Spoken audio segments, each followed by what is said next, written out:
A woman came up and asked how could she get in for free. And Branch comes up with this idea that if she strips down naked, dances, sings a little jig on her way through the door, he would let her in for free. Okay, well, it was back in the summer of 1987 that we took over the Talkhouse. The bar had been closed. I had just finished a pretty bad novel. I was drunk across the street with Clifford Irving, who had gotten out of prison for writing the bogus Howard Hughes biography. And he said to me, "What else did you ever want to do?" Because I was pretty depressed. I didn't want to keep the job I had. And I said, "I always wanted to own a bar." And he said, "Buy that bar." The Talkhouse had been known as a great bar, didn't have live entertainment. Cliff Schwartz, who's a partner and plays here now in a number of bands and played here at the time, and rumor has it, got up on stage probably in September of 1987. Shortly after that, a couple friends of mine told me John Hammond lived out here. He's a famous bluesman. He came in and played. It was, I think, a $10 cover. The entire town showed up. How would you want with a woman who always have to have a woman?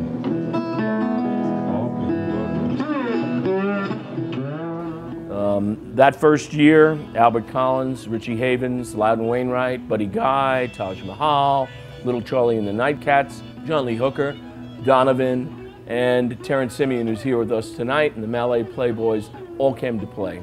And we had a music club that was, you know, talk of the town. We're here 25 years later. How you doing, Talkhouse? We've had some of the most famous musicians in the world come in and perform. Obviously not for financial gain, but just because they liked the place or felt comfortable playing here. 46 people or bands that have been inducted into the Rock and Roll Hall of Fame, at a minimum, have graced this stage. There are 18 people in Rolling Stone's all-time 100 guitar players of all time that have played here. I can think of about 40 performers who are no longer with us. People like Albert Collins, Rick Danko, Toy Caldwell, Junior Walker of Junior Walker and the All-Stars, Luther Allison, Nicolette Larson, who Phil had a crush on. We keep bringing new performers in, we keep bringing new audiences in, we keep the same casual, non-pretentious style. But none of this would happen. You can book performers, but unless you people came out to keep this club in business and put your dollars down to see those performers and to have your drinks, we wouldn't be here. So from all of us here, we want to say thank you to you, because you're the most important element in this place. But there's actually a third component part. It's the performers themselves, it's the people who come here, and it's the staff. And there are 20 people that still work here that were here 10 years ago. We're a family here, we stick up for each other, we back each other up, and we try to take care of ourselves and use the forum of this club to give back to the community and the people in this community.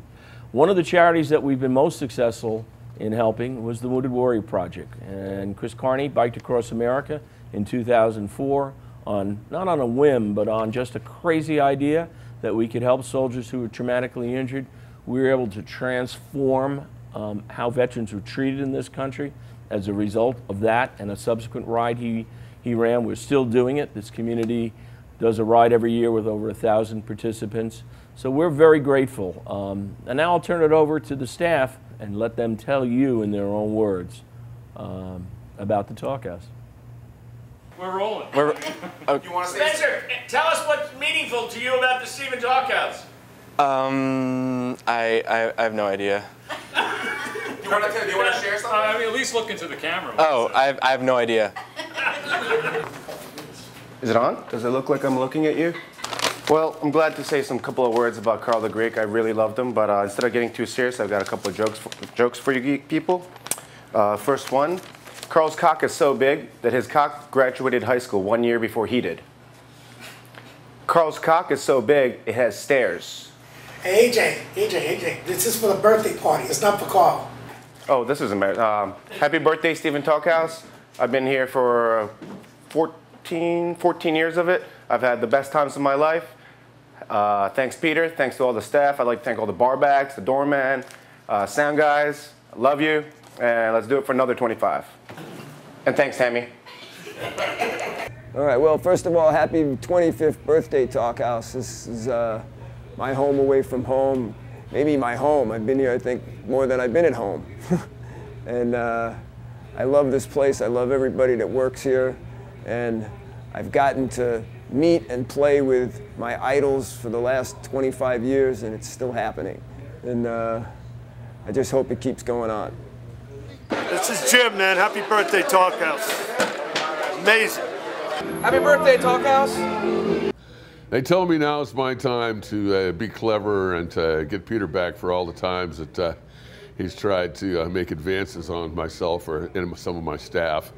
But that's all right. I'm not going to do that. I'm just going to talk about what a great place the Talkhouse is. And I've been here for 20 years, and I've been behind the board at many of the shows that are on the wall in here. And there is no other place in the country, and I've been to pretty much all of them. So if it's 25 years, I think I started the Talkhouse 6 years after Peter bought it, and this is where I started at the Tiki Bar.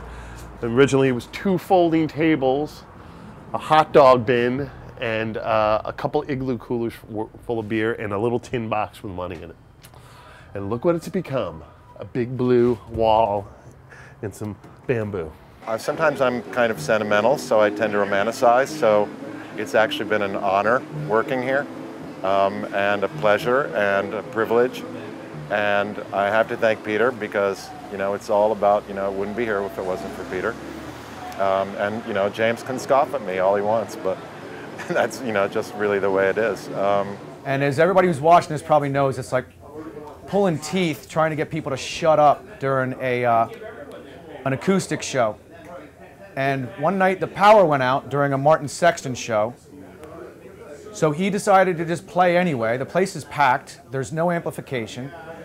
He brought a drummer and a bass player with him. So the bass player got Cliff's guitar from upstairs to play backup. And the drummer got a Budweiser box and played drums on that. And you could hear a pin drop for the entire show. They just brought out candles on the table. And Phil Vega and I stood behind the bar with flashlights, shining it on the guy. And it was the first and last time that everybody shut the fuck up. Hi, I'm Dr. Jerome H. Schneer. I'm partner in the Stephen Talkhouse. We started the place with, of course, Peter Hunnekamp, as you know, my sister Mim, Adrian Schwartz, Robert Pinto, and Jimmy Frayne. We called ourselves the 5 Dwarves. We wanted to be the 7 Dwarves, but of course that name was taken. We also had my daughter Marcy Hunnekamp. She was also involved, and she still is involved today. My 2 kids are here right now. I'd like to introduce them. That's Danny and Sam, and also they came with their 2 friends who also work here. I've been working here since I was 11. I started off with Max. He taught me the job, and I worked up to become a bar back. I'm Sam Schneer. I've been working here with my brother Daniel for about 5 years, and I can say the same thing, that I love this job. My name's Ian. I've been helping Dan for what, 2 summers now? Yeah. Yeah, I've been working here for 2 summers. It's been pretty fun. This is just an awesome place to be around. I'd like to thank all the patrons that have been coming here over the years to make us a successful place as it is today. And happy anniversary. I want to say one more thing. By the way, we are the ones who, as you see, clean up during the day. Yeah. Nobody really knows who we are. We are the ones who get this place in shape before the night. I just want to point that out because these men over here work very hard. We all work very hard to make this place what it is at night. Okay, hi, my name is Philip Vega. Some people know me as PTS, Phil the Spick. Some people know me as Puerto Rican by the Bay. I love this place. I've been here so many years. It's an institution for me. And right now they took away my meds, my alcohol privileges, and I don't know what else to do. But to thank Peter, and happy birthday to Stephen Talkhouse and Carl the Greek, we love you. I met Peter about 20 years ago, so I just want everybody here to know how stressful his life is. Okay, he gets up at like 9 in the morning, and breakfast is already made. Then he counts the money. From then, he goes to the bank, deposit, and he goes to the gym. At 1:15, he's back here. He's listening to the phone calls, everything really has to go on. He's making this list, he's flipping out, and he gives it to Tammy to handle. From then he leaves, and unfortunately he has to go to Gurney's. He hangs out with a bunch of older guys that are hairy, he says, in a steam room. Then he gets back, someone has to pick him up at 5. Then he comes back 45 minutes, figures out more things for Tammy, and then he comes back and he lets us know how his night's gonna be. I think I'm gonna get this at a certain time. He takes a Cialis. He comes back an hour later. I think I'm gonna have something else. It's another Cialis. He's the greatest guy in the world. To you, Peter, you're the best. I love you.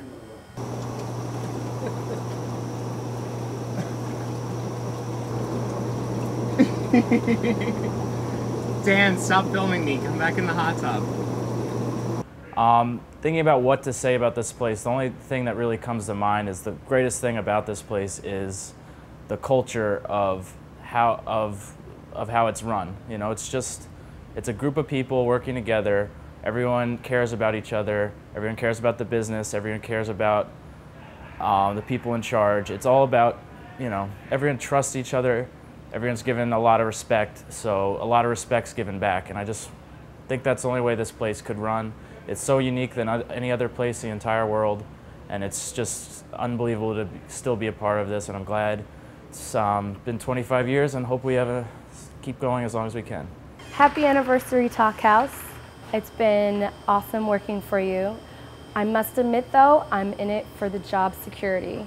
As Peter has told me numerous times that I'm now his fiancée, that he's going to pay me $1 million a year and then I'm going to own the bar someday. So thank you again for this awesome opportunity to, I guess, become your boss one day. Stephen Talkhouse. Started working here in 1978. And all of a sudden I woke up and here it's 2012. All right. Got to know Peter. All right. He's a brilliant student. #1 and #2 at Columbia. And he could have been a stockbroker, could have wrote a book. But he liked to drink and he liked to hang out with his friends. So he told me he wanted to do it for a living. So he bought this place. And here we are. This place is great, man. You never know who's going to come play a show here. You never know who's going to walk through those doors. You know, I've seen Keith Richards in here watching the show, watching Dr. John. I saw Bill Clinton in here watching Jimmy Buffett. It was pretty cool. And this place is great. It's a real classic. There's no place like this in the world, and I love this place. Thank you, Peter. Dave Van Ronk, the great, legendary folk singer. The gig is over. He's over on the local part up front by the elbow, and he says to me, it's February now, it's no one in the bar. Of course, I bother him by asking about Bob Dylan, but he was very gracious, and he says to me, he looks a little bit like Drew, big, heavy, giant bear.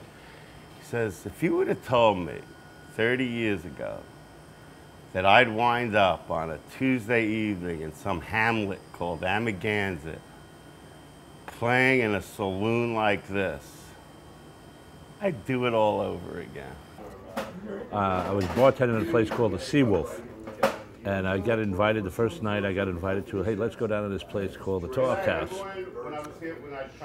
And I walk into the place, and the place is packed, and the only seat available is this one right here. And there's a guy named Kevin Finnegan bartending, and I'm introduced to Kevin. Kevin says, hey, Ray, nice meeting you. You know, nice to see you. And Kevin says, you know, I've had it. So Kevin walks around the bar and sits right here. And there's nobody right here, but the rest of the place is packed.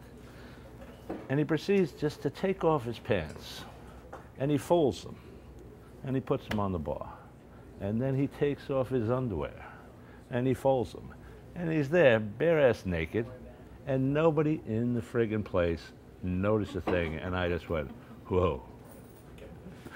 And that's pretty much my story about the Talkhouse, and now I work here. All right, we're rolling. All right, so back in 1992 when I first started, I really wasn't sure how long I would be involved with everything here. But it seemed like a good opportunity. Peter gave me a nice try and stuff like that. And Where's Peter? oh, he'll be here in a little bit. Oh, okay. Anyway, so the whole thing is that Peter gave me this chance, and he figured to have a young, good-looking guy like myself at the time come and get involved. Is Hi. Peter here? Not yet. In a little bit. Sorry, I'm just in the middle of something. So anyway, he thought like have a popular guy like myself to really come and get in front of stuff and make things happen here. And you know, I was probably the guy that needed to do it. Is Peter here? Not right now. I'm sorry. He went to sleep already. So anyway, you know, we're doing the best we can with it. But and so I really brought the club to what it is today. But it's. Sorry. Have you seen Peter? Just looking for him. I don't know where he went. I think he might have gone home to bed already. So anyway, after I really brought the club to a whole nother level, I mean, totally different level. Where's Peter? He's inside. So I'm working an early show one evening. Dave Mason is the performer. He's got a back band. It's before the doors are open. It's 6:30 maybe. Doors open at 7.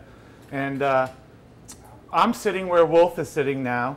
And Dave Mason is sitting where Ray is sitting. And we're having making some small talk, having a little conversation. The band is doing a sound check. Well, all of a sudden the door kicks open and this woman comes walking in, and on the marquee outside she had read Dave Mason's playing. So she says, "Oh my God, Dave Mason is playing? Is he still alive? I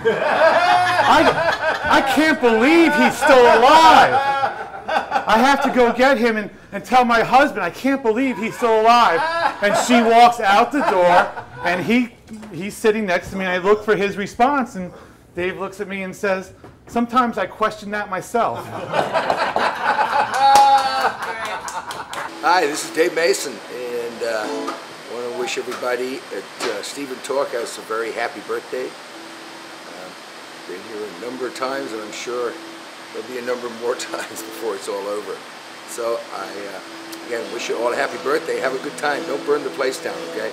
Okay, so probably one of our first shows, not probably, definitely, was Jesse Colin Young. It was in April of '88, and he came in here. We didn't have the stage here.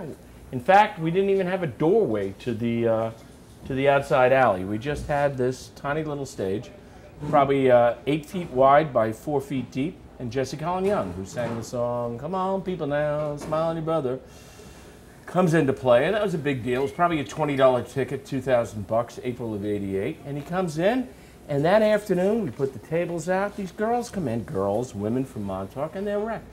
And I let them in at 4 o'clock. This is the early days. And they continued to deteriorate, so by the time the doors actually opened, and we weren't even open, they couldn't even talk. I had to throw 2 of these women out. One woman begged me. She said, "I know I'm wrecked. Please let me stay." So then suddenly the show starts. I go out in the back deck. This is before we had the bar in the back deck. I was a nervous wreck, a major national performer there, and he goes, "Peter, I can't go on." I come out, she's crawling, she's licking his legs. So I go out with my friend Jimmy Frame, we pick her up, we pry her off, and she goes, "But I blew him at Woodstock." She reaches into the microphone and goes, "Honey, that was the other guy. I wasn't at Woodstock." I've been working as a bartender maybe 60, 65 years, and I've worked a lot of different places, but this is the best working conditions. Guys I work with, Peter, everything has been great since I've been here. There's a song by Aretha Franklin where she says, "When my heart was in the lost and found, you came along to claim it." Well, when I didn't have a job and I was sort of ready to retire, Peter came along to claim it. So here I am.